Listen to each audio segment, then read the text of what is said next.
Hi friends, ഒരു പാലത്തിൻ്റെ കഥയാണോ ഈ എപ്പിസോഡിൽ. ആസാമിനെയും അരുണാചൽ പ്രദേശിനെയും ബന്ധിപ്പിക്കുന്ന ബ്രഹ്മപുത്രയ്ക്ക് കുറുകെ പണിതിരിക്കുന്ന ധോല സാദിയ എന്ന് പറയുന്ന ഒരു പാലമാണ്. നമ്മൾ പോയി കഴിഞ്ഞാൽ അങ്ങോട്ട് എത്തില്ല എന്നുള്ള രീതിയിലാണ് അങ്ങ് അകലേക്ക് പോകുന്ന ഒരു വലിയൊരു പാലം. ഏകദേശം 9.15 കിലോമീറ്ററാണുള്ളത്. നമുക്കതൊന്ന് ചിന്തിക്കുമ്പോൾ തന്നെ നമുക്ക് മനസ്സിലാവും, നല്ല ലെങ്ത് ഉണ്ട്. അത് ബ്രഹ്മപുത്ര നദിക്ക് കുറുകെയായിട്ട് നല്ല സ്ട്രെങ്ത്തിൽ മഴക്കാലത്തിൽ ഒഴുകുന്നൊരു നദിയാണ്. മഴക്കാലത്തൊക്കെ ശരിക്കും ഫില്ലായിട്ട് ഒഴുകുന്നതാണോ, അത്രയും നല്ല വീതി കൂടിയിട്ടുള്ളൊരു നദിയാണ് ഈ ബ്രഹ്മപുത്ര. അതിന് കുറുകെയുള്ള ഈ ഒരു പാലാണ്. ഇന്ത്യയിലെ തന്നെ ഏറ്റവും ലെങ്ത്തുള്ള രണ്ടാമത്തെ പാലാണ്.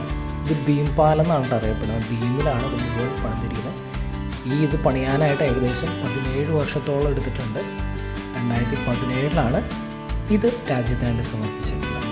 നല്ല രസമാണ്, നല്ല ലെങ്ത്തിൽ പോകുന്നതായതുകൊണ്ട് നമുക്ക് കണ്ണെത്തില്ല എന്നുള്ള രീതിയിനകത്തുള്ള നല്ല ലോങ് ആയിട്ടുള്ള ഒരു പാലമാണ്. ഇതിന് ഒത്തിരി പൊളിറ്റിക്കലായിട്ടുള്ള കുറേയധികം കാര്യങ്ങളിലൂടെ ഉണ്ട് കേട്ടോ.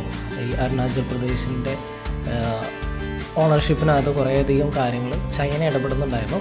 അപ്പോൾ അവരെ കുറേ കൂടെയൊക്കെ ഒന്ന് തുരത്താനായിട്ട് ഈവൻ ടാങ്കർ ലോറികളൊക്കെ പോകാൻ പറ്റുന്ന രീതിയിൽ രൂപകൽപ്പന ചെയ്തിട്ട് നല്ല സ്ട്രോങ് ആയിട്ട് പണിത് വെച്ചിരിക്കുന്ന ഒരു പാലമാണ്. ഒപ്പം തന്നെ ഈ ഒരു രാഷ്ട്രീയ പശ്ചാത്തലമൊക്കെ വെച്ചിട്ട് ആണ് ഇന്ത്യ ഈ പാലം നിർമ്മിച്ചിരിക്കുന്നത്. കുറേയധികം പ്രതിസന്ധികളുണ്ടായിരുന്നു. ഈ നദിയുടെ ഒഴുക്ക് തന്നെയാണ് ഏറ്റവും വലിയ ബുദ്ധിമുട്ടായിട്ട് വന്നിട്ടുള്ളത്. അങ്ങനെയൊക്കെ അടിപൊളിയൊരു പാലമാണ്. അങ്ങനെ നമുക്ക് ഏകദേശം ഒരു 9.5 കിലോമീറ്റർ ഒന്ന് കവർ ചെയ്യാനായിട്ട് ഒരു 10 മിനിറ്റ് അല്ലെങ്കിൽ 11 മിനിറ്റ് 12 മിനിറ്റൊക്കെ മാക്സിമം മതിയാണല്ലോ. ഇത് ബാക്കിൽ നിന്നുള്ളൊരു ദൃശ്യമാണ്. അങ്ങനെ ഒരു അടിപൊളിയൊരു പാലമാണ്. ആസാമിൽ പോയിട്ട് കണ്ടതാണ്.